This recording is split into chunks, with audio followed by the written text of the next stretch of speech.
Welcome to ServiceNow Tech Bites, bringing you an inside look at our products.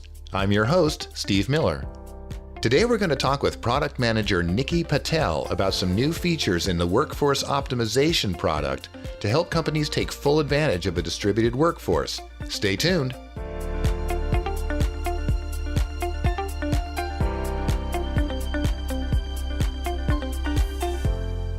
Today I'm happy to welcome back Nikki Patel. Thanks, Steve. Happy to be here again and chat with you again. Yeah, it's good to have you back. Now, last time we talked, it was about 2 years ago, and that was about Vendor Manager Workspace. So what are you up to now? Yeah, I can't believe that was 2 years ago. Time flies when you're having fun. I've actually now handed Vendor Manager Workspace off to my colleague, David Thigpen, and I'm now managing a new product we launched in Quebec, part of the ITSM enterprise SKU called Workforce Optimization for ITSM. So I'm really excited to be here to talk about it. And I know that there have been some big changes on the home front too. Maybe you can tell us a little bit about that.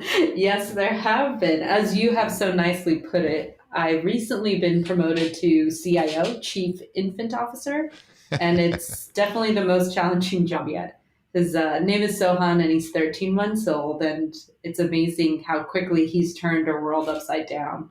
Though it's also amazing how something so small can wreak so much havoc in your life, in all the best ways, of course. Yeah. Mm-hmm. And it's really important to me to ensure, as now being a newly minted mom, that I'm optimizing my life, which has also transferred into the product that we're going to talk about today, which is how do we optimize the workforce for our customers. Yeah, a whole new view on efficiency. I remember seeing some pictures of him. You sent out some photos when he was just born. And so now he's probably bugging you for the car keys now. Yep, that's right. I know. I could already see him going off to college in my eyes.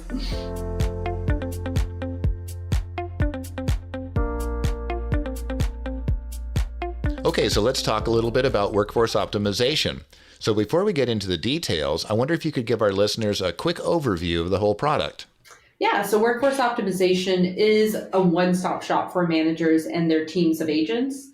Allows them to monitor all the work coming in near real time across all the channels and queues they may be managing.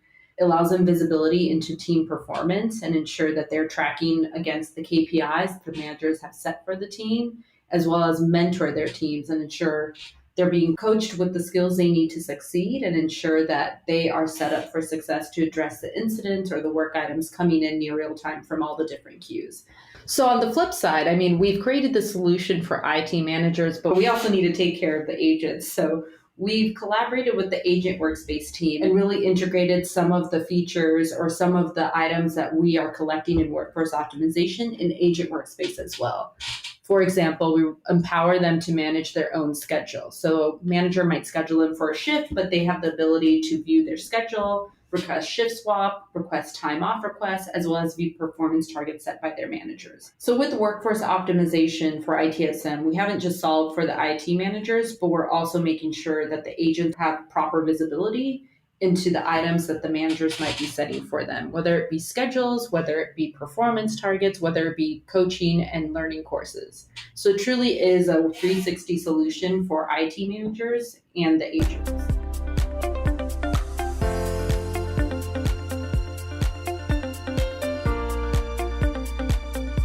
So like I mentioned earlier, it's been about 2 years since we last talked, and a lot has happened in the world since then. And one thing is that a lot of companies have had to adjust to a very distributed workforce.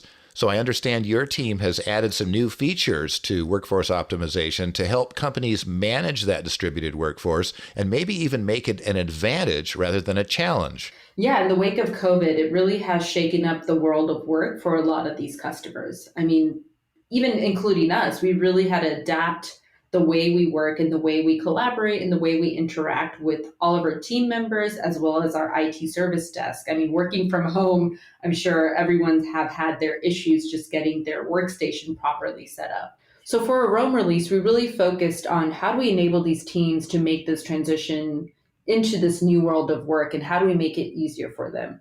So one of the major things we've done is we integrated with their on-call scheduling applications, which specifically allows managers of agents who are dedicated to on-call. But we noticed that in this new world of work, a lot of these managers are managing teams who are working on both normal work shifts as well as on-call work shifts. So we've really provided a dynamic way for managers to schedule their team of agents across these two different types of shifts. We're also allowing managers or their schedulers to model and calibrate forecasts based on the historical data that they've traditionally had to staff agents by the hour. And this is to account for outlier events, unseen events, just because we all know things don't always go according to plan. We're also making it easier for managers and their agents to have performance conversations by integrating with PA. So we have KPIs that we're surfacing in our Teams module, but now you could also set targets against those KPIs, which is a great way to provide input into performance improvement plans and also ensure that the agent has visibility into how their manager is tracking their performance. And this is just a few of the features that we've released, and there's so much more that we have yet to talk about. So you mentioned flexibility in scheduling and on-call shifts and so on. Tell us a little more about that. Yeah, so we already have an application called on-call scheduling, which allows managers to create and manage on-call shifts. However, in the wake of COVID-19, we're seeing that managers have more or have the need to dynamically staff their agents.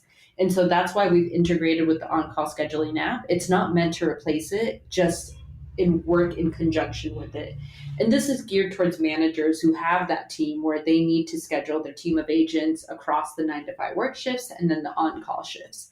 And so if they create a shift in workforce optimization, an on-call shift, they could also view it in on-call scheduling. Okay, because it's just, to me, as I'm listening to you describe it, it's like what's happened in the world is it's just become a more on-call world. Mm-hmm. You know, that kind of flexibility in a workforce that you get in the on-call environment, that's now needed more in the world. And so integrating with that on-call, that's a real strength for workforce optimization. It really, honestly, the reason why it's becoming more important is because more and more incidents are being auto-deflected. So it's more like, hey, we have a team of 15. Work is cutting down. So instead of having to go to the on-call scheduling app and workforce optimization to manage schedules for the same agents for 2 types of shifts, why not integrate the two so that you could do it from any of the applications? Well, you also mentioned forecasting demand more accurately. Can you tell us how that works? Mm-hmm. So in our scheduling module, specifically the team calendar, we show what is the agent demand needed by the hour based on historical data. But now with Roam, you could visualize the demand using different forecast models for any work item that you're managing across the teams. So essentially what we do is we pull in historical data, project a forecast based on parameters that you've defined, and then you could tweak it based on whatever parameters you want. So for example, let's just say that you have an outlier event that you can't account for from the historical data, such as a product launch, and you expect there to be a surge. Now you could tweak and calibrate the model and then publish it to the team calendar so that you know exactly how many more agents you're going to need to account for this outlier event. So it's a really cool way to ensure that your service desk is always covered, whether it's just a normal Monday afternoon or it's a special day where there's a product launch and you expect there to be a lot more work coming in. So with the forecasting set of features, you could get as granular as you want, or you could keep it as high level as you want. And that's really what we're doing, is we really want to meet you where you are. I just remembered. So one of the other cool things that we've done is that we also have integrated with PA algorithms. So we provide a few out of the box for you, but we also have an option where the engine automatically selects what is the best algorithm that has had the greatest accuracy based on comparing what the projected forecast is with the historical data. So you could select your own algorithm, but at the end of the day, we can also do the work for you and select which one is best fit with your historical data. So it really brings together a couple different pairs of things. It brings together historical data to help you forecast demand on a normal level, but then you can also add manual things to forecast things like the product launch you mentioned. Mm-hmm. Also, you can use the algorithms that we supply from Performance Analytics, or you can choose your own. It sounds like it brings together the best of both worlds. Yep, exactly. So you could get into the weeds as much as you want, or if you want us to do the work for you, you could also auto-select and just let us define the projected forecast. So it really is based on how detailed you want to get with your forecast projections.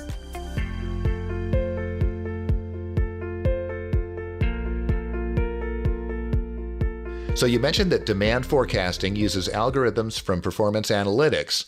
So I think you're now also using PA to track agents' performance. Is that right? Yep, so that is correct. So one aspect of the team's performance module that we have in workforce optimization is that if you've already created indicators in performance analytics, you could leverage those to track team and individual performance. But one of the cool things of the team's performance module is that you can see high-level KPIs of how your groups are performing, but if you want to get down exactly to the granular level, you can do that. So let's just say I have team service desk. I click on that card and it'll show me all the parent KPIs, but then I want to see exactly what are the source records generating that key KPI. I could click down to that level and dynamically filter by a custom date range. And so this is something that we released in Quebec. But in Rome, what we've done is if you're tracking team performance and individual performance, it only makes sense that we enable our managers to set targets for their agents.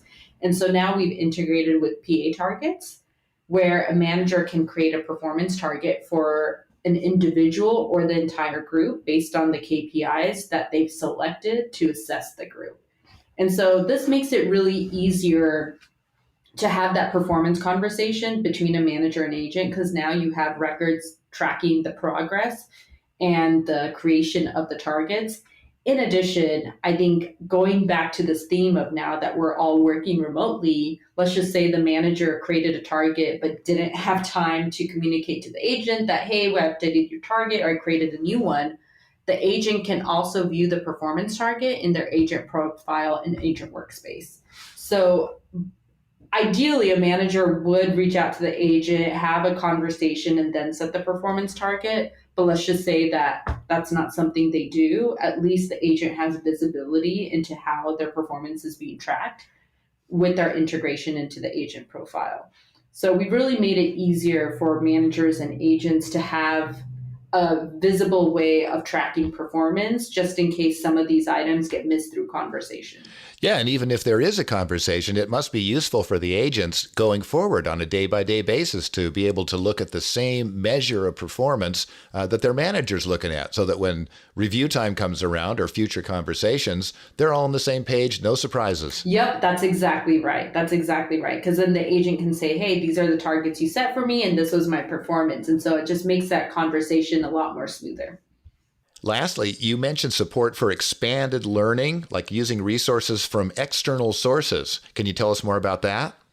Yeah, absolutely. So I am most excited about this feature because we've just enriched the library of content that a manager can now assign for the agent. And so originally we had the ability, or we provided the manager the ability to create their own content and assign it. But now we actually provide out-of-the-box integrations with Pluralsight, Udemy, and Cornerstone, where managers can assign course items from those third-party websites and assign it to agents.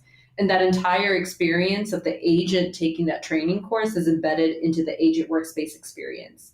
And so for agents, they don't need to go a different place to take their training course. They don't need to go to a different place to view their performance targets. All these items are embedded into agent workspace.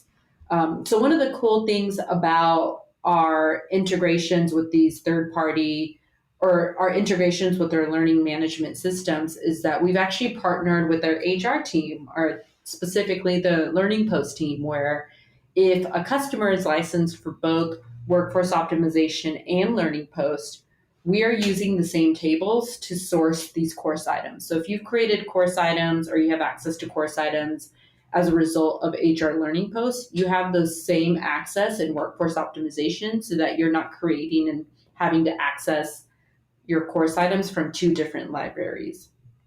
So that's a neat way we partnered with HR. That sounds cool, and it sounds like it's right in line with ServiceNow's general approach of integrating everything on the platform. So I did mention that we provide out-of-the-box integrations with Udemy, Pluralsight, and Cornerstone, but we also provide an integrations framework where customers can integrate any learning management system they'd like. So if you want to include Saba, LinkedIn Learning, whatever it is, you could embed that into your learning library. So just because we provide those integrations doesn't mean it's limited to that. You guys are looking at what customers need to do. Are you getting a lot of direct input from customers? You go and ask them, what do you need now in this different world of work? Yeah, it's becoming evident that this new way of working where we have more employees working from home is really here to stay. So we are truly excited that we've been able to meet customers and their employees where they are today with their Roam features, where managers can schedule their agents across multiple types of shifts. They could create performance targets and agents get instant visibility into those targets. There's an enriched library of course items. And so all these things really do contribute to ensure that managers can effectively do their job as well as agents can do their job as well. Well, you put all that together, that's quite a set of enhancements. You guys have done a lot of work for Roam.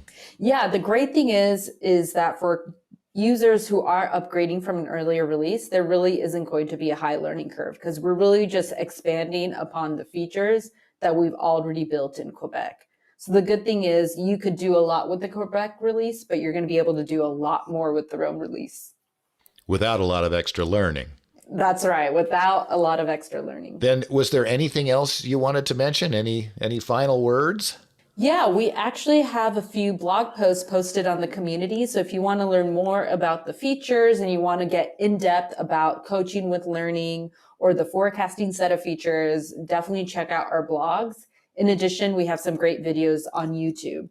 And so hopefully everyone in the audience will find these informational, and hopefully we'll be creating more content so you guys can get more understanding of the product. Okay, thank you. Well, before we wrap up, is there someplace users can go now for more information? Yeah, we have lots of places users can go for more information. We have product documentation. We have several blog posts on the community site. In addition, we have some great YouTube videos that give an overview of each module within workforce optimization for ITSM, as well as a high-level overview. So we have plenty of information out there. Okay, thank you, Nikki. Thank you very much for joining us. That's some interesting scoop on a big set of expansions for Roam. Yeah, well, thanks for having me, Steve. I really had a great time chatting with you today. For more information on any ServiceNow topic, take a look at our product documentation or knowledge base or our ServiceNow support YouTube channel. Thanks for listening.